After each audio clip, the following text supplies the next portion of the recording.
This is the Comics Alternative, episode 232, reviews of The Facts of Life, Black and White Diary Comics, and Anno Dracula #1.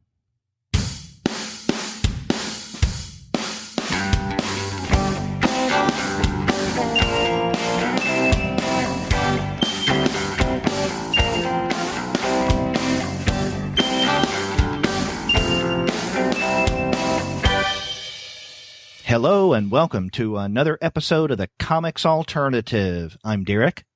And I'm Andy, and we're two guys with PhDs talking about comics. And this week, Andy and I are going to look at three very different titles. We're going to begin with a memoir, The Facts of Life by Paula Knight. After that, we're going to look at Sara Lautman's Black and White Diary Comics, December 2016 through February 2017. And then we're going to wrap up with issue #1 of Anno Dracula by Kim Newman and Paul McCaffrey. But before we get into that discussion, we want to let all of you know that this episode of the Comics Alternative is brought to you by the great folks at Discount Comic Book Service. Go to their website, dcbservice.com, for all of your comics pre-ordering needs.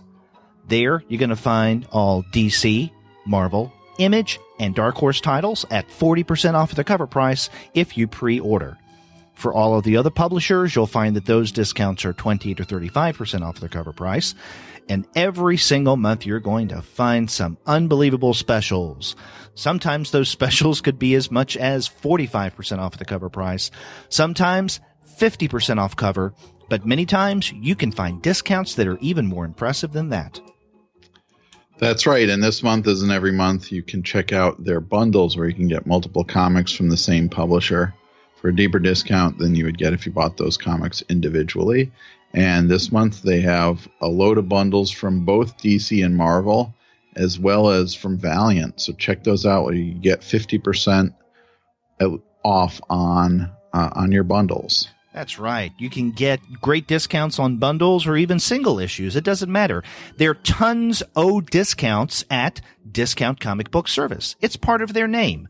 So make sure you go to dcbservice.com for all of your comics pre-ordering needs. And after you do get your comics there, please be sure to send them an email and tell them that the two guys with PhDs sent you. That's right. Andy, here we are in the middle of March. I can't even believe that we're this far into 2017. But yeah, you and I can already begin taking notes on what we consider some of the best comics of this year. And in fact, listeners of the show know that you and I have already been thinking in those terms. Right. Yeah. That's right. So a lot of good stuff has come out already, and good stuff that we're talking about for this week. So let's go ahead and get into this week's discussion. Yeah, let's do it.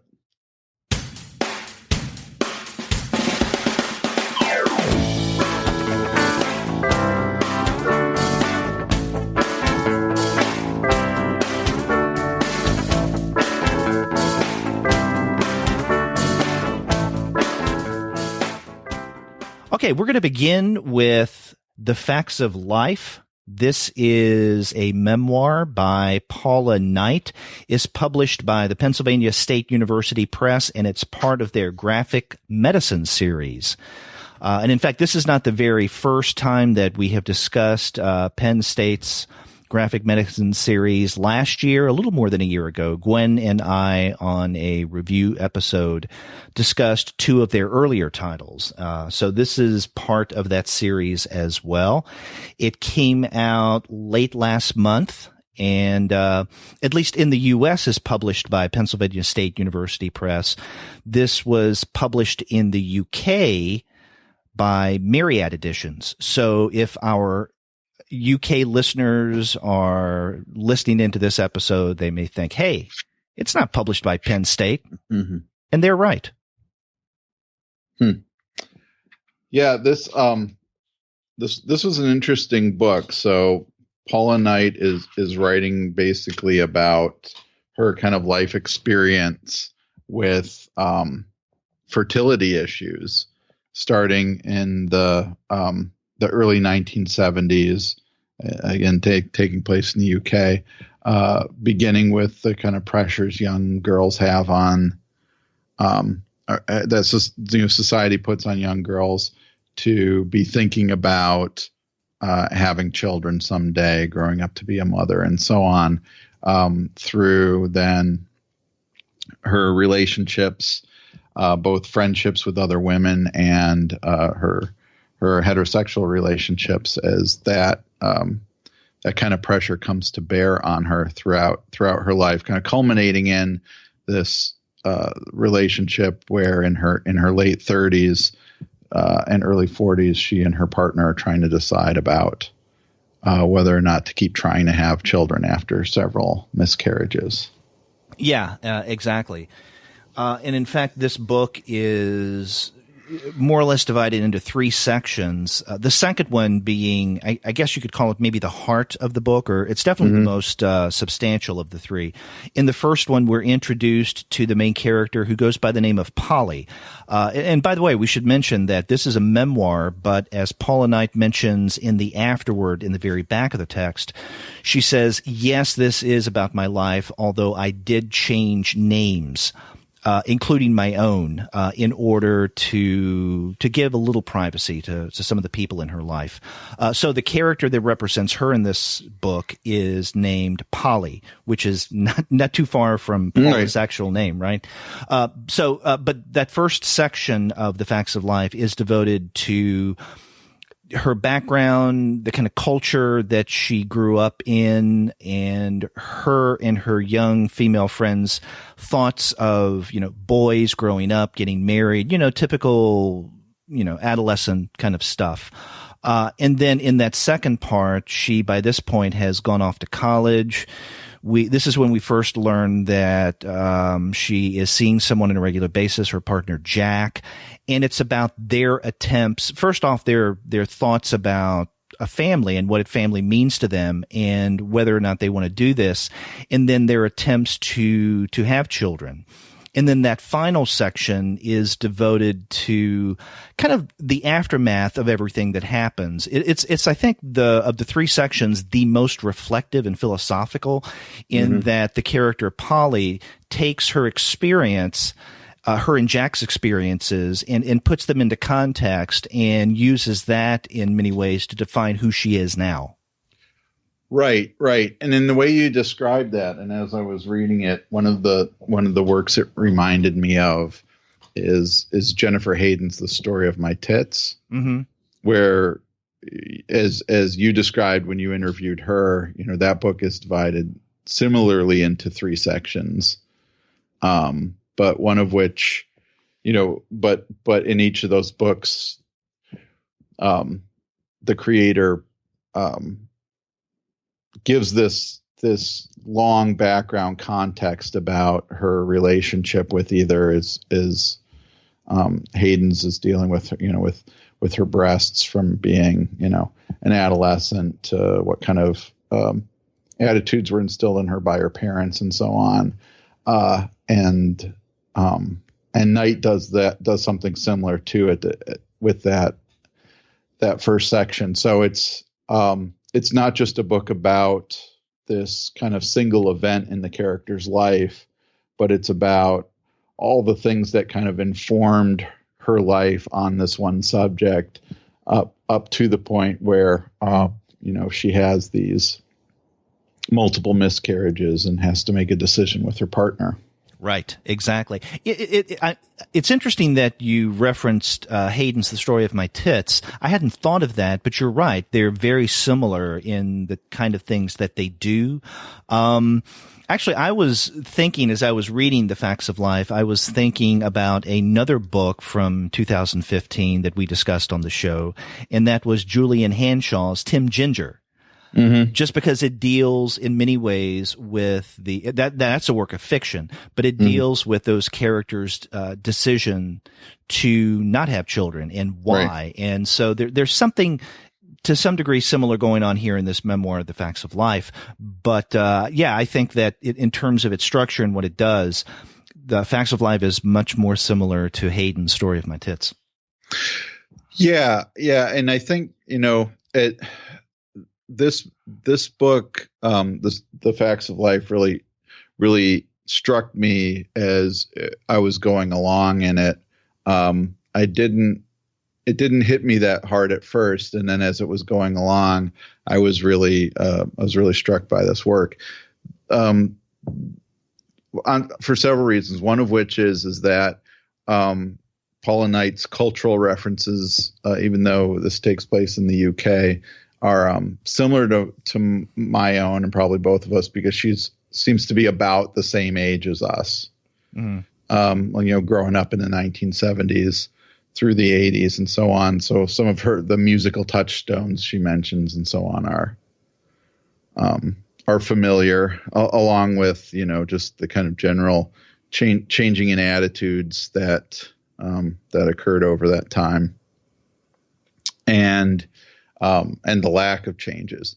But then also, once she and her partner go through the decision-making process about whether or not to continue trying to have children, it also hit me with the decisions my wife and I have made about our own, our own decision not to have children. Not that ours was tied to the kind of, multiple tragic circumstances that these two have, but nonetheless kind of came about at about the same time in our relationship. Yeah. So in many ways, it resonated with you in ways that it could with me, but then it couldn't with me. Yeah. Right. Yeah. It's interesting you mentioned the cultural references and the overlap there. Yeah. Paula Knight is a little younger than I am. Because the book starts out with, after the epilogue at least, there's a page with the word or the year 1969 at the very top, and which is the year that she was born. But roughly speaking, she's experiencing many of the, let's say, worldwide or world aware events that we would be. And along with that, I have to say, one of the things I very much appreciate about Knight's The Facts of Life is, to my memory, maybe I'm forgetting something, but to my memory, it's the only comic we have discussed on the Comics Alternative that references not only the specials, but also Prefab Sprout. Yeah. And, there's some readers who will wonder, maybe more so when it comes to Prefab Sprout than the specials, but I was pleased to see those, and but in particular they referenced "Too Much Too Young" by the specials. Right. But and that's a pretty significant song in her kind of understanding of things. But it's funny, the Prefab Sprout reference is basically to the fact that anybody outside of that generation is going to think Prefab Sprout's something else completely and not a band. So when you say, it starts in 1969, that's exactly the year I was born. So I felt a connection to the book there right off the bat. And then, and again, even though a lot of the references are British, like to the TV shows, not just the music, but the TV shows they watch and so on. I still caught that. And so I think that, I liked this book for a lot of the ways in which it connected to me personally and made me think about, my own decisions or the decisions that my wife and I have made together. But, one of the things I also really appreciated about it was that so much of what, of the kind of memoirs that go into graphic medicine are these kind of, triumphalist narratives where, this is how I conquered this rare form of cancer or anything like that. And there's nothing necessarily wrong with those stories if that's the person's story. Right. I can't fault Brian Fees that his mother survives cancer and mom's cancer at the end. That's what happened, even though it's a 1 in 20 chance for her to have done that. but there's a lot of that kind of narrative of overcoming adversity, whereas this one is less like that. I think someone going along might, there might be the possibility that they do ultimately, late in life, she, has a miraculous pregnancy, and they have this baby, and that's how this is going to go. And it doesn't go that way. It doesn't mean that it isn't, a positive ending. As you said, that third section is this kind of reflection and discussion of just, how this decision has affected her and her partner and how they have grown from it. So it isn't like a tragic failure at the end or anything like that. And I like that about it. I like that it doesn't follow what the conventions of this sort of narrative might have led us to expect. Right. Now you were talking about the graphic medicine series, and you mentioned Fee's book, Mom's Cancer. Now that's not part of this series. No. I meant the graphic medicine kind of subgenre. Oh, I see what you're saying. Yeah. Sorry. Not graphic medicine with a capital G and capital M. No. Yeah, but one of the things about the graphic medicine series is with a capital G and capital M from Pennsylvania State University Press, is that they're based on personal stories that have something in some form or another to do with medicine, right? That, thus the title graphic medicine, that others who are experiencing something similar in some way, or maybe it could be their own lives or someone in their life, that they can relate to. In other words, it's in many ways an effort at empathy and providing support, and I applaud that. And you're right that the potential danger in books of this sort, this particular series and otherwise, other publishers, is, I guess, feeling the need to end on an upbeat note or a triumphant note in some ways. And I agree with you that the Facts of Life does not to do that. There's one place, though, in the final section that I wondered if that might be the case. And I'm thinking in particular of pages 226 and 227. And this is where the character Polly is talking about this almost binary understanding of people, especially women, when it comes to the need for children or the expectations of having children. And at one point she's speculating, would you call me career woman, someone who is childless, someone who is child free, and childless, child free. She gives some definitions of that. And then on page 227, she decides neither, just me. And then there's an image of her playing the bass and standing up. And it's the one image on these two pages where she is standing. And so I took that as a visual sign of triumph. And I thought, okay, is it going to go kind of corny and sentimental at the end? But it doesn't. And I was glad, because there's several pages after that. And what Knight does is she basically ends the book in the ways that she begins it in the epilogue. So someone picks this up and they see the characters Polly and Jack with, small trees that they're carrying and planting. They may be wondering, okay, what's going on here? Well, that becomes clear toward the end of the book. But, I think the resistance to end on an extremely upbeat, almost pat note, I appreciate.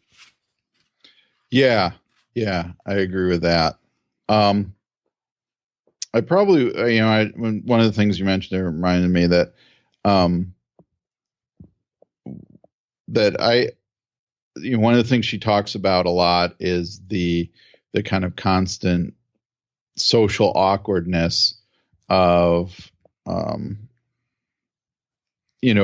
being in social situations where people just assume someone is married or is having children, or I don't know, what else, and then when that conversation steers in that direction, how awkward it is to try to explain it. I don't necessarily feel a lot of awkwardness about just saying I don't have kids and I'm not gonna have kids. I mean, that may be completely different for my wife, because a lot of that pressure is in society is more on women than men anyway. Right. But nonetheless, I've been in those situations that she describes as well in there of being, with somebody who assumes you either are having children or going to have children. And then also those social situations of what happens to friendships when one couple ends up having children and another doesn't, and so on. Mm-hmm. Now I'm okay with because your kids are all grown. Right. And I'm not gonna push that on you. Well, you're right about the gender expectations, and you and I have no way of really knowing this, but I mean, my guess is that for women it is very different than it is for us. Right. Yeah, in terms of this pressure of feeling uncomfortable at times when talking with others, especially women who may have kids or who may be wanting to have kids, and just them expecting you as a female who've decided for whatever reasons not to have them, that you should have them too, without stopping to think, well, not everyone needs to have kids, which is, what she calls toward the end of the book, pronatalism, right? This attitude, that, from antiquity really. Mm-hmm. And, I know from my own experience, you were talking about, no pressure from me, with, talking to, let's say, you and other Comics Alternative co-hosts, I'm one of the few who, actually have kids. So it's not like I can say, oh, let me just tell you what happened, last night. And, you can understand. Oh, no, you can't. So I've kind of, resisted that temptation. But yeah, I mean, there is those issues. And I think that's where a lot of the power or the punch of the Facts of Life comes in that third section, where she's exploring the cultural expectations and the impact it's had on her and her partner's lives. Right. Mm. I want to go back to something that we brought up earlier, and that is the cultural contexts that are embedded in this memoir, and how, both you and I were appreciating them. There is in the back of the book a very brief glossary with explanation of some of the medical terms, especially if they're abbreviated. And like EPAC, EPAC it stands for Early Pregnancy Assessment Clinic, which they have in the UK, little things like that. There's also on that final page of glossary, a note on some of the TV, music, and book references that she makes throughout. So there's a reference to the aforementioned Too Much, Too Young by the Specials, the TV series EastEnders, the movie Grease, things of that sort. So even if you didn't know, let's say, what the young female magazine Jackie was all about, so you see a reference to Jackie, then you can turn to the glossary and you can find a little context here. So that's useful. But I wanted to ask you, do you think that other things in this book, not necessarily, the movies or the television shows and music, but just even the more minor aspects, the references to geography, the references to just general culture, socio-political issues in the UK, do you think that a lot of that would fall deaf on, let's say, non-UK readers' eyes, so to speak, as they're reading this? So what you're asking is because of the amount of British specific references that to places, to figures, and also the language, right? I mean, there is a particular dialect that becomes noticeable in sections. And I mean, I think it's not as if reading over that you will not understand what happened. I mean, I do think that you can gather everything you need to from the context, but there are a few ththings that are very, very UK specific that readers may have to look up. Yeah, that's true. I mean, I think that when you mentioned among that list the magazine Jackie, that not only did that confuse me a little bit, but there was a play on words that occurs at some point in the book when Polly and her friend, I think it's April, right? Her little kids. And an older girl refers to a Johnny, and they make some references to Johnny and Jackie, or something like that. Oh, that's right. Yeah. And so, a Johnny being a British slang for a condom, but also a Jackie being a very, very specific British cultural reference. I think there's some wordplay going on there that I just like, oh, I think there's something going on here that's probably like cute to somebody who grew up in England in the 70s and 80s, but I'm not getting. Right. But even though I did recognize both of those references. Mm-hmm. Yeah. And, you mentioned April. I don't think we've talked about her at all. And I think that the use of the character April is a useful narrative device in this memoir, in that at the very beginning, especially in the first section. In fact, the first section is primarily devoted to Polly and April's relationship growing up, and how the two of them. Now, April was a year younger than Polly, but they wanted the same thing. They wanted to grow up. They wanted to meet a guy. They wanted to have a baby, ideally, and they each pledge or promise to the other that they will be a part of each of their weddings and play a part in each of their lives when each of them have a child. So each will be the other's auntie, so to speak. And so that sets the stage right at the very beginning. And then when we get into the second section, and definitely by the time we get to the final third, we can see that both Polly and April have taken completely different tracks out of necessity.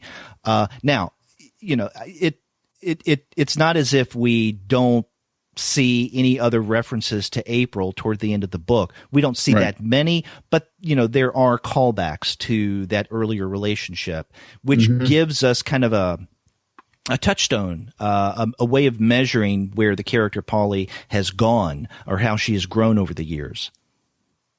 Yeah. Yeah, I think the April becomes this kind of foil basically for Polly throughout the book that we return to over and over again as someone who probably, and despite the fact that they both grew up basically with the same kind of cultural references, and even as friends agreeing that when they both kind of simultaneously were learning about sex and childbirth, that it was too icky to even want to ever do. Right. That April goes the more traditional route in the end. Right. And another thing I appreciate about the handling of that relationship, and you're right, April does function as a foil for Polly, is that Paula Knight, the author, doesn't take the easy route by making April someone who too easily buys into those cultural assumptions. Well, I will grow up, I will get married, I will have a baby. In other words, April doesn't completely drink the Kool-Aid, right? She is, and for that reason, we should maybe be a little distant from her to see how she has almost thoughtlessly followed in a path that was laid out for her. It's not that way at all. And so I like the way that Knight has complicated that relationship as well as using it as a basis to contrast the two characters. Right. So, something else about that relationship between April and Polly, and this will bring us back to the UK references for this book. The book synopsis that you can find on Amazon, for instance, or the Pennsylvania State University Press website, is what you can find on the inside flap of the book. It says, in the 1970s, best friends Polly and April collect hazy knowledge about the facts of life, sex, reproduction, and gender norms throughout through the gossip of their older girls, magazines, books, and everyday behavior of families and teachers. Okay, so that's how the Penn State University Press edition encapsulates this. If you go to the Myriad Editions website, the exact same summary is there, with this difference in the first sentence. In 1970s Northeast England, best friends Polly and April are sitting up a tree, whispering about. So, it makes sense that for the Penn State edition, they don't include Northeast England reference. Although I wonder if including that may have may have actually, instead of just potentially, put off some readers. Yeah, I don't know. That's an interesting difference to point out. I think it's like it's kind of it's like zeroing in on what the cultural differences would be even for UK readers, right? To emphasize, okay, it would be like kind of saying the difference between, an American book in England that was, or US, taking place in U.S. in the 1940s versus United States South. Right. Regionalism, I think, would probably have a bigger difference there for the UK readers than it would for us, though. Though some of that it ends up being apparent ultimately in the dialect and accent that she tries to convey, especially when Polly and April are hanging out with the older girls. Right. So I think that, even though there are quite a number of UK specific references of a variety of sorts in this book, even if you're, let's say, UK ignorant, you could still get a lot out of the facts of life. Yeah, definitely. And I think that's one of the other things you mentioned that that was interesting to me as well was the going through and reading about how Polly and April learn about sex and reproduction, and how some of the misunderstandings reminded me of my own misunderstandings right. as a child, which I don't want to get into too much, but yeah. One other thing about this book, and it bugged me, but it has nothing to do with anything Paula Knight has done, is over the past week, knowing that we were going to discuss this on the show, I have had the TV show Facts of Life theme in my head. Yeah, well, you take the good, you take the bad, you take them both, and there you have the Facts of Life. Yeah, geez. Okay. So, and thank God this is an Edna Garrett free show. Well, it is for now. Yeah. Charlotte Ray's still alive. Yes, she is. She's been on the Gilbert Gottfried podcast. Yes, exactly. One of our favorites. So, if she does get wind of this, maybe she'll send us an email and say, "Hey, what do you mean, Edna Garrett for the show?"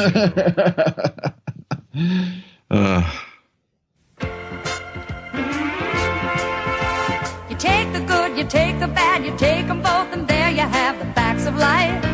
The facts of life. There's a time you gotta go and show you grow, and now you know about the facts of life. The facts of life.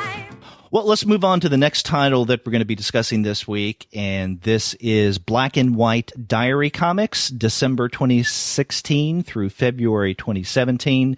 This is by Sara Lautman, and it is actually not officially out yet. It will be debuting on April 1st from Birdcage Bottom Books.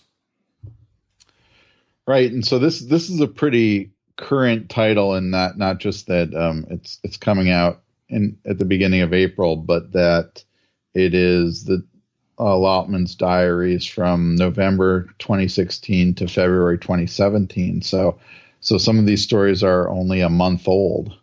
Yeah, and in fact, in the table of contents, I guess, even though we really don't have any page numbers, there are 1, 2, 3, 4, 5. There are asterisks beside 5 of the entries here, and underneath it indicates that with the asterisks, these pieces appeared originally in the Comics Journal in January of 2017. It's like, wow, God, wasting no time whatsoever to get this stuff out. Right. Yeah. Now, had you seen any of these stories in their original form before this? No, I hadn't. So I hadn't noticed that these had been on the Comics Journal site, for example. Yeah. And had you read any Sara Lautman before? Not that I can think of. How about you? I had, because of last year's Ignatz Awards, Gwen and I did the Ignatz Award show last year in September, and one of the things we attempted to do was to read all of the nominations as best as we could. There are some that we couldn't get a hold of, but the vast majority of them we did get some kind of copy of, either hard copy or digital copy. And Sara Lautman was nominated for an Ignatz under the Promising New Talent category. And she was there along with Carolyn Nowak, Tilly Walden, and Maya Kobabe. And if I'm not mistaken, I think that Carolyn Nowak won that. I know that Nowak won one category. This may have been the one that she won for. But Sara Lautman was the only nominee there, actually, who had not one but two works listed for this, The Ultimate Laugh and Grape Nuts. Now, Grape Nuts is also published by Birdcage Bottom Books, so I was able to get a copy of that and read it. And then The Ultimate Laugh, even though that was published by someone else, I think the full text is still available online, and I can't remember where I originally saw that. It's it's on it appeared in Jezebel. Milla Helen, the site Jezebel. So. And that's a pretty funny story. So that's how I was familiar with her before. And then Birdcage Bottom Books got in touch with us just maybe a week ago and let us know that this book is about to come out, and we thought that we would get on top of it. Yeah. And, it's an interesting set of short diary comics. I mean, they're referred to as diary comics, though they don't, unlike other diary comics, have like a date attached to each story or anything like that. In fact, they're just basically kind of short autobiographical vignettes. From what we can tell. Yeah. And, and some of them are fun. I appreciate, for example, the Sarah's distaste for the song "One Headlight" by the Wallflowers, because that's a song I really wanted to like, because it was Bob Dylan's kid. I wanted to give him a chance, and I understand her distaste for it, though she discovers it only once she's on stage singing in karaoke. So that is an interesting scene and a fun scene that also, I think she does a good job of reflecting on some of the anxieties about doing karaoke in the first place, which is that we kind of see her on stage. The words to the song are kind of in big letters, kind of floating around her, but we're getting her interior monologue as she's looking out at the crowd and seeing these guys who are really, really into her singing the song, and her feelings about that. And then the other thing I like is that I would actually go to a gum brunch. I would hope that such a thing exists. And there are two stories in here about a gum brunch, in which it's a social event where people get together and they bring and share gum instead of eating, I guess, brunch food. Though typical brunch food, yeah. Yeah, though I prefer brunch over all other meals. So going to a gum brunch might interfere with my pleasure in getting brunch in general, but I could imagine going to gum brunch and then leaving and then going getting some brunch. Right. Brunch. If you go to too many gum brunches, though, you'd need to make sure that you carried along with you sugar-free. Yeah, I guess. And I like that one of the ways out of an awkward situation at gum brunch is to swallow your gum and say, "Oh, I can't talk to you now. I need new gum." So I don't know if that exists. If that does exist, I think that's cute. Yeah. Okay. So this raises the question I wanted to ask you. Now we're framing this as some sort of autobiographical kind of narrative or a collection of these stories. And But so there's some of these stories, for instance, like the one headlight story that you mentioned, and that also is one of my favorites as well. And it's one of the longer ones. I mean, a lot of these are short, sometimes even one page stories. But there are others that are a little lengthier, like A Competent Drummer, One Headlight, and then the very first one, Crisis Hotline. So some of these stories definitely have a memoir or autobiographical feel to them. Right. Like entries in a diary, again, minus the date. And then others like Gum Brunch and Gum Brunch 2, you're wondering, did this really happen, or is this just a fanciful flight for Lautman? Let me ask you, if the title of this book was Black and White Comics, and just that, not black and white diary comics, December to January, would you think of this as kind of a memoir, diary, or autobiographical kind of work? That's an interesting question, because one of the things that I kind of noticed right away is at the end of the story, Crisis Hotline. The character Sara calls this crisis hotline. The person asks her at one point if she can FaceTime. And so she switches to FaceTime, and the crisis hotline operator is standing there with a dog puppet on one hand and waving with the other hand. And the story ends with a little footnote that says, "A dog puppet idea by Kay Johnston." And so I'm wondering, well, wait a minute. So did this actually happen? Was there a crisis hotline that switched where did Sara, call the crisis hotline and have the same experience, or is this made up? I don't know ultimately how much that matters, but I think that in right away there is some question about the autobiographical veracity of these stories. Right. Now, in looking at the fact that and having, just read a shit ton of autobiographical comics, one of the things I would always look for is there a reference to a main character who has the same name as the author? That's usually a cue, right? So we do get, she does say her name's Sara to the crisis hotline operator. And she's drawn consistently then through the rest of the stories as well. So I just kind of assume for the most part that these are autobiographical stories with some of the allowable liberties that one can take with autobiography. Right. Yeah.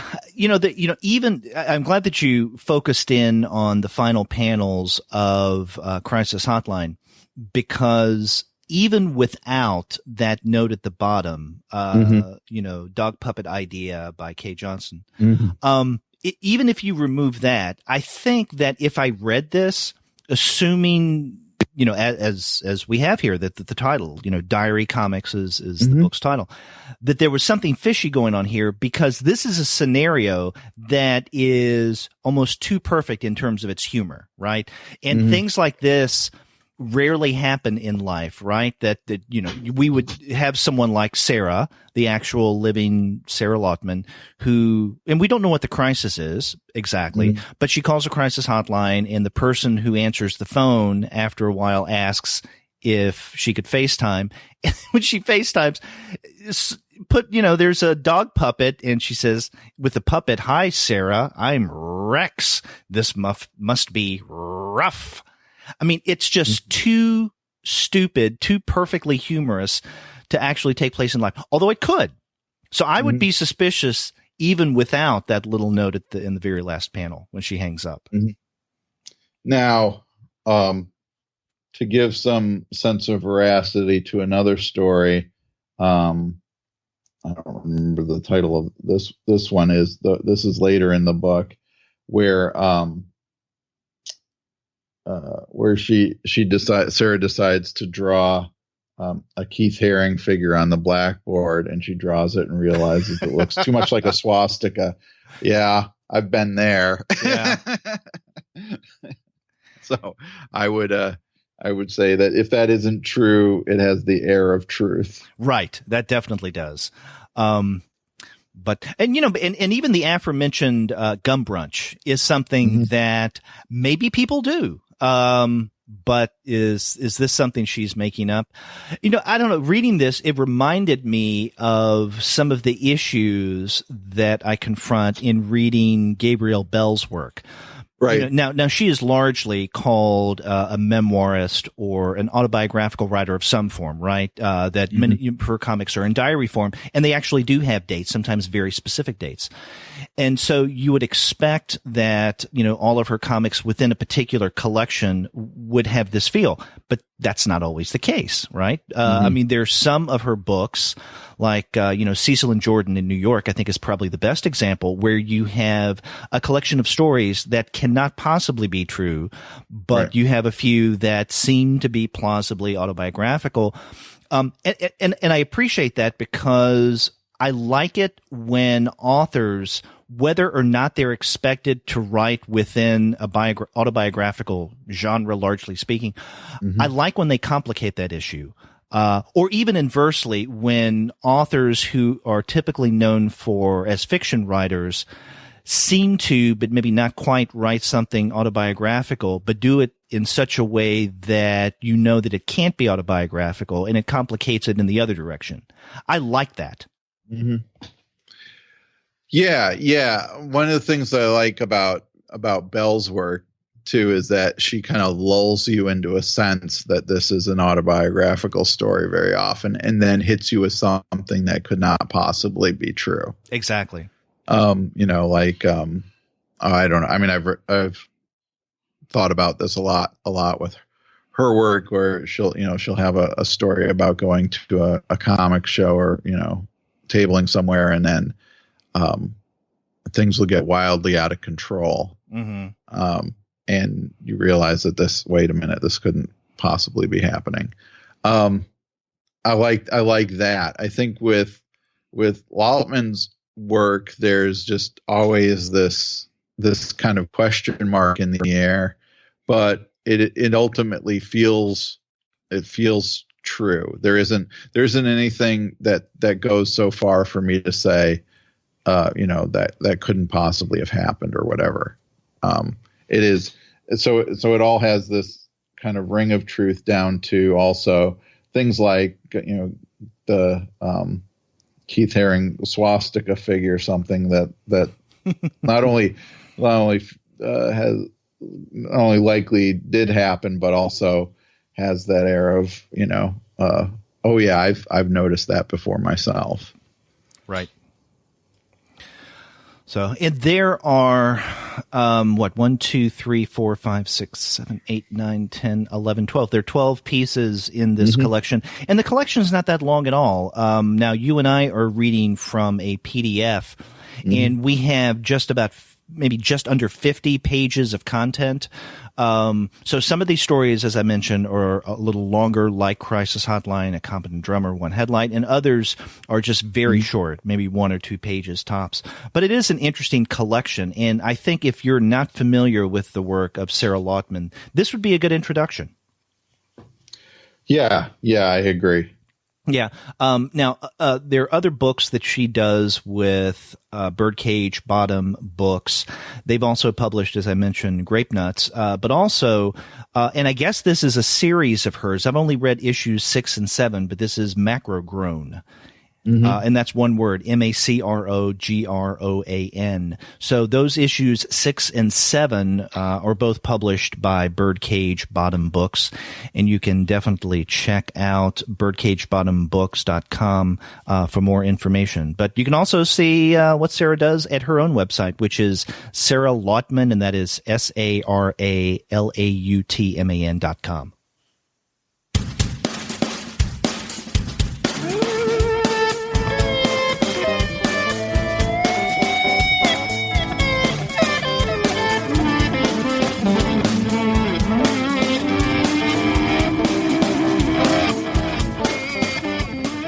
So now we get to the last book that we're discussing this week, and this is Anno Dracula #1, written by Kim Newman and art by Paul McCaffrey.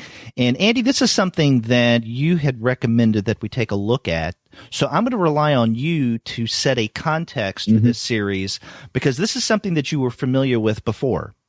Okay, yeah. So you haven't read any of the Anno Dracula books, the novels that Kim Newman did, right? None. No. Or short stories. Okay, so 1895, 7 Days in Mayhem follows up pretty closely on the events of the first Anno Dracula book, which came out in 1992. And Newman's books follow a kind of League of Extraordinary Gentlemen premise, though they precede League of Extraordinary Gentlemen by quite a few years.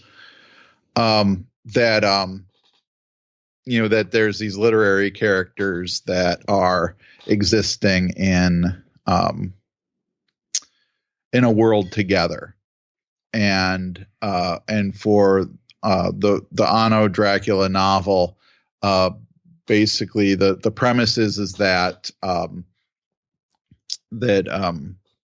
Abraham Van Helsing and his team are unable to defeat Dracula. Dracula kills Van Helsing and ends up turning Mina Harker into a vampire. And then Dracula is allowed to go on with his plan of conquering England, which involves seducing and marrying Queen Victoria. Mm-hmm. So he becomes the kind of prince consort. And then all of these other literary vampires kind of come out and join him. And so we see some of these in the comic as well. Lord Ruthven, for example, who's the vampire from John Polidori's The Vampire story from, I think, 1819.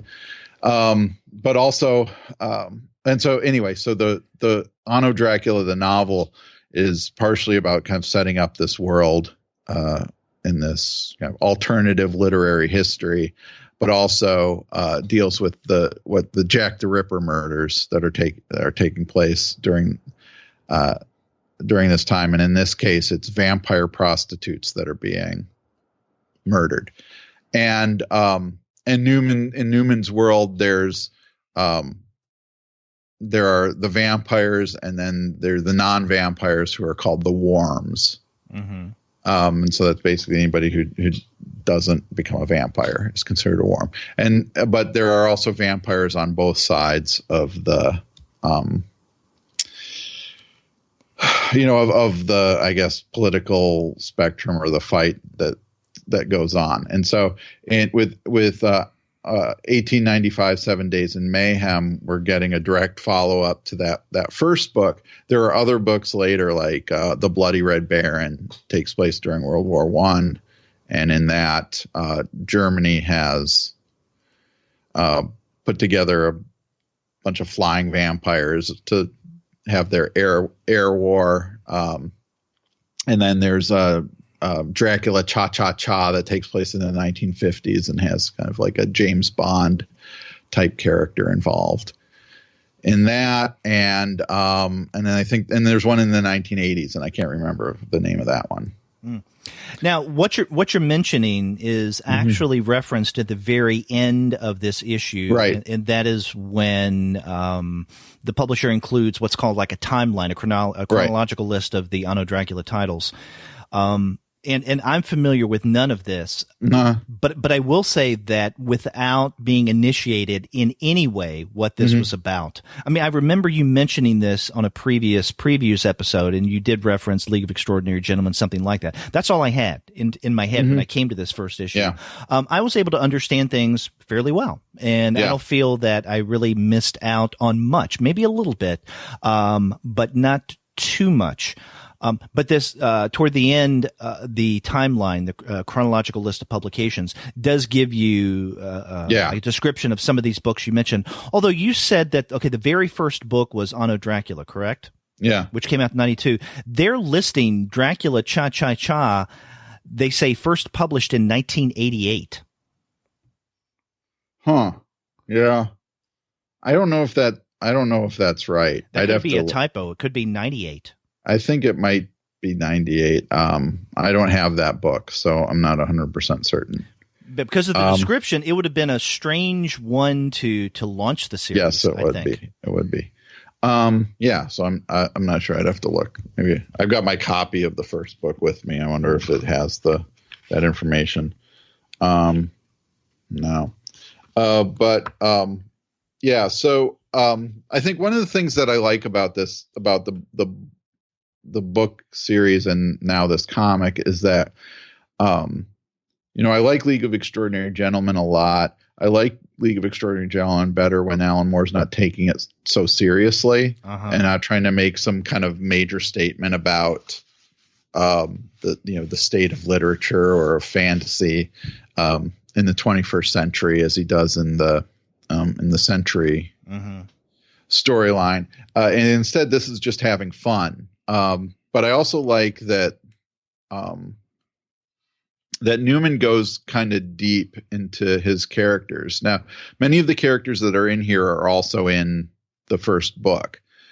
Kate Reed being one of the central characters, and she's a character who apparently is in an early draft of Dracula that ended up getting edited out by Stoker later on. That there were more, I guess, female friends for Lucy and Mina, and Kate Reed was one of them.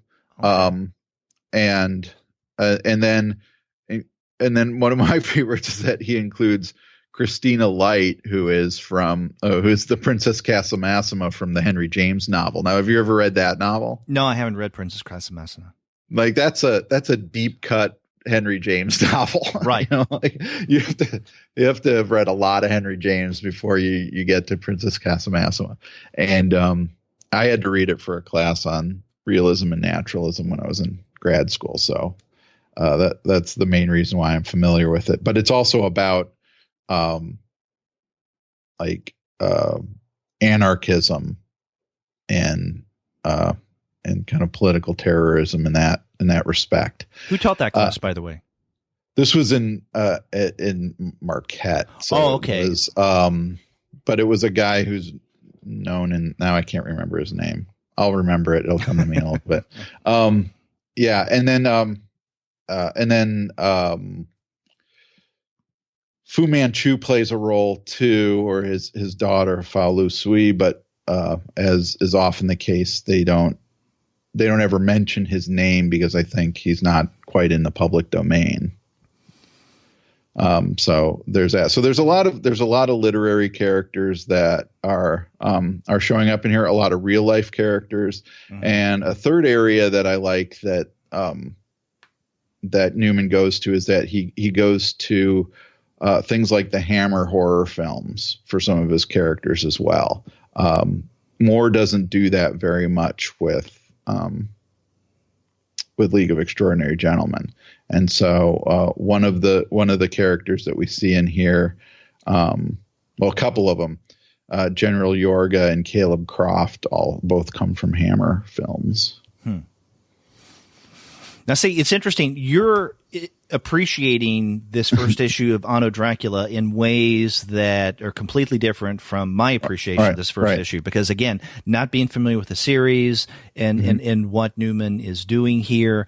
So, I mean, that's good. I think that speaks well to this attempt at, if we want to call it adaptation, because is this a new story within this series?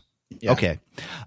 So it's adapting the property, but not a particular narrative within the series Anno Dracula. Right. Okay. Which I think is interesting.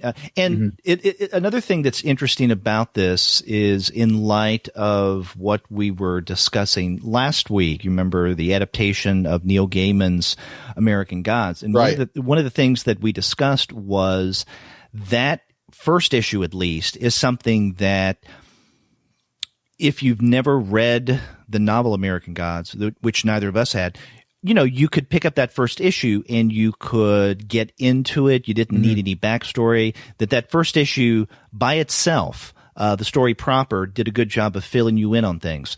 The one problem that we had, though, is the comics could be the writers, could be the editors, their attempt to overcompensate, to fill us in on things, right? And we mentioned last week the summary at the very beginning, that synopsis that includes things that aren't even a part of that first issue that was so problematic, right? It was spoiler heavy, which was unfortunate. But here we have an example of a property that's being adapted, and there is some context given toward the very beginning. We get a character rundown of Kate Reed, Penny Churchwald, Christina Light, and Daughter of the Dragon, right? Other than that, though, and there's a brief note from Van Helsing from his journal. Right. Other than that, though, we're kind of thrown into that story. So I think that what Newman is doing here is in many ways the opposite of what was being done with American Gods #1, right? Is letting the story, or at least in this case, the property, speak for itself for the most part. And I think that works. Now, there were a few things here and there that I felt that if I knew about, Anno Dracula, I would be more informed and be better able to understand, but nothing debilitating. Right. Yeah, that's a good point. I mean, I think where I was kind of emphasizing kind of all the footnotey type of stuff that I get into when I read like League of Extraordinary Gentlemen anyway. And all the little references. There is a really interesting plot here, and I think the idea that what happens if Dracula succeeds in taking over England, and we open here with, in 1895, this sea war between basically all the other countries ally together against England. And so we get a handful of characters referenced there, but we also see that that Dracula, even though we don't see Dracula himself, his control over these sea creatures and all of these other elements make him nearly indestructible as a political figure. Right. And so I think that's really neat. So taking the idea of that what are the political ramifications of vampire controlled England? Well, all these other countries and forces come together to try to defeat him and fail. And so what we then see from the inside is the kind of anarchist movements that were going on in England in the 1890s that were documented in books like The Princess Casamassima or like Joseph Conrad's The Secret Agent, because the character Ossipon is one of the Council of the 7 Days, which is the team that Kate Reed is a part of. He's the anarchist in that novel as well. So Newman kind of taking not only this kind of really interesting literary alternative history, but then also kind of tying it into things that were actually really going on both in real life political historical England in the 1890s, but also that were the points that literature was really picking up on about that their current era at the time, I think is makes for a really great and fun, entertaining work of not just of again, alternative literary history. Right.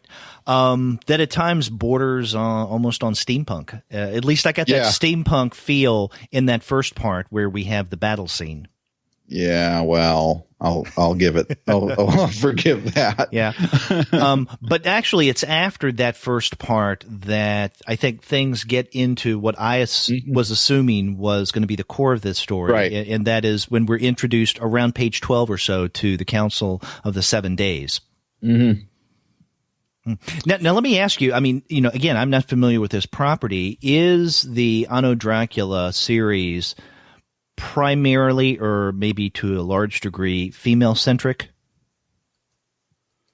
That's a good question. The two main characters, of Anno Dracula are pretty much a male and female team that's investigating the Jack the Ripper murders. And but there is, like I said, Kate Reid does play a significant role in the book as well. So I'm trying to think of how the others work out. I don't think it's always the case, but I think it's interesting that is how things are working out in this particular book. Yeah. And again, I'm coming from an uninitiated perspective, right, and I look at the cover, and there are multiple covers for this first issue, but the main cover is only of the women characters.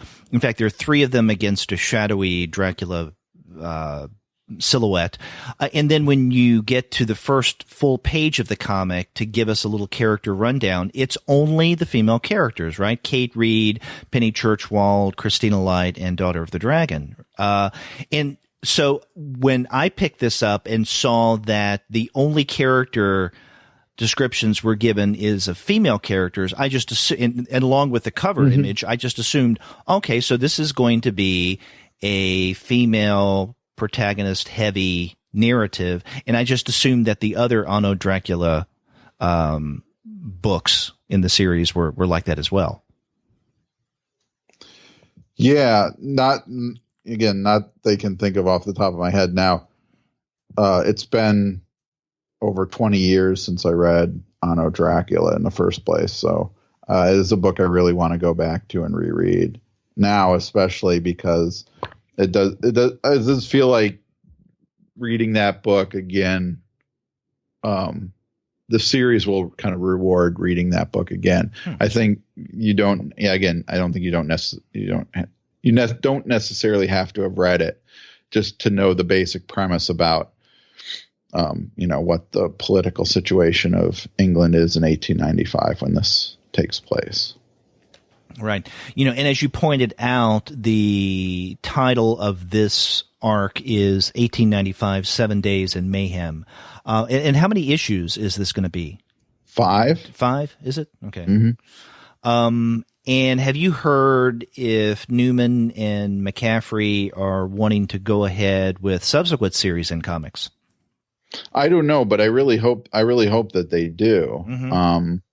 There may be some interest. Even I could see some interest in adapting the earlier books as well. But I think that this is a rich possibility here, and probably good to distinguish itself a bit too from the League of Extraordinary Gentlemen stuff. One other word that I have, at least on this first issue of Anno Dracula, is we do get a brief appearance of Thomas Edison.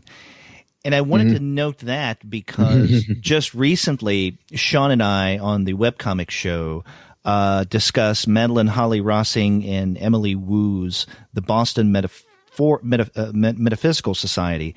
And Edison has a prominent role as a main character in that webcomic, and we noted that it's one of the few occasions in comics when Thomas Edison is used, and he's used a lot in comics, but this webcomic, a Boston Metaphysical Society, is one of the few occasions where he actually isn't a completely bad guy.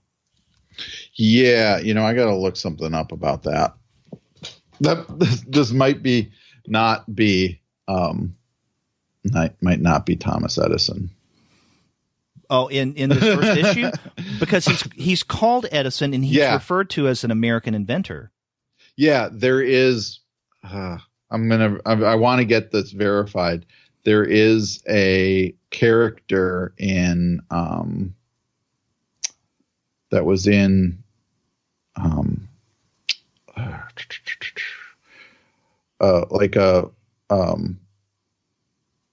I thought, maybe I'm wrong about this.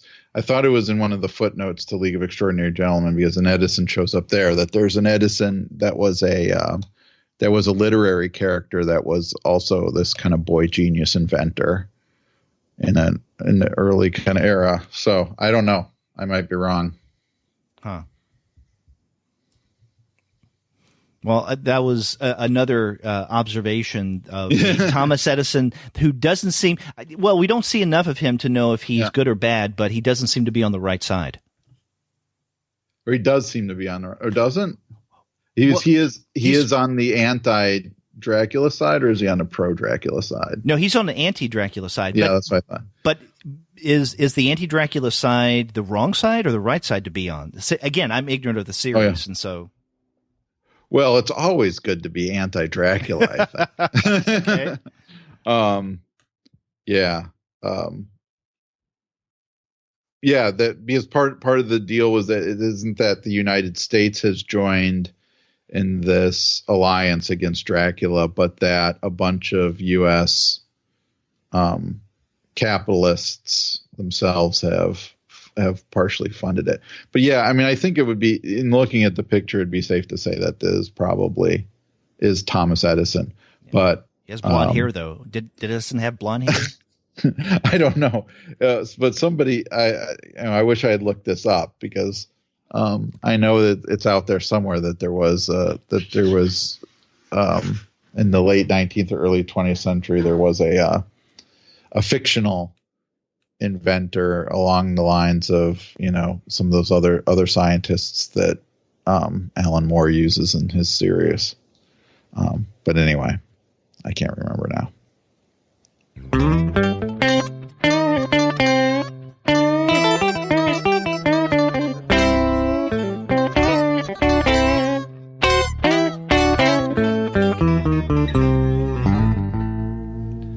So there you go, the 3 books that we've discussed for this week. We started off with Paula Knight's The Facts of Life.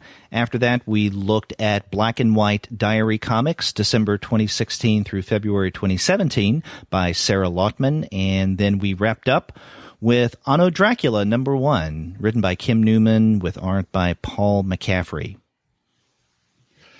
Yeah, so check those out if you get a chance. Yes, an interesting mix. And if you want to find great books like this, then you would do well to head over to the website of our sponsor, which is Discount Comic Book Service. Go to dcbservice.com. You're going to find tons of great discounts. They'll handle all of your comics pre-ordering needs. It's what we use, and we recommend you do as well. And then after you do get your comics there, get in touch with us and let us know what you're going to be reading. If you go to our website, comicsalternative.com, you'll find that you can leave us a voice message online via SpeakPipe. Or you can call us the old-fashioned way by picking up the phone and dialing 415-3-COMICS. That's 415-326-6427. That's right, or you can get a hold of us by email. We are 2guys at comicsalternative.com. You can get a hold of us individually. I'm Andy at comicsalternative.com. And I'm Derek at comicsalternative.com. You can also check out our Twitter feed, which is at the number 2guys with PhDs. That's right. You can also find us on Facebook, Tumblr, Instagram, Google+, Goodreads, Pinterest, and YouTube. You can subscribe to the podcast through iTunes. You can stream us on Stitcher. You can also find us on TuneIn, on Spotify, on iHeartRadio, and on Google Play Music. But you can find every single one of our podcast episodes, as well as the reviews and comics-related commentary that we post on our blog, by going to our website, which is comicsalternative.com. Right, and all the ways to get a hold of us and let us know how we're doing and find out what we're doing. That's right. And we do enjoy hearing from you, so drop us a message some way or another. Until next week, I'm Derek.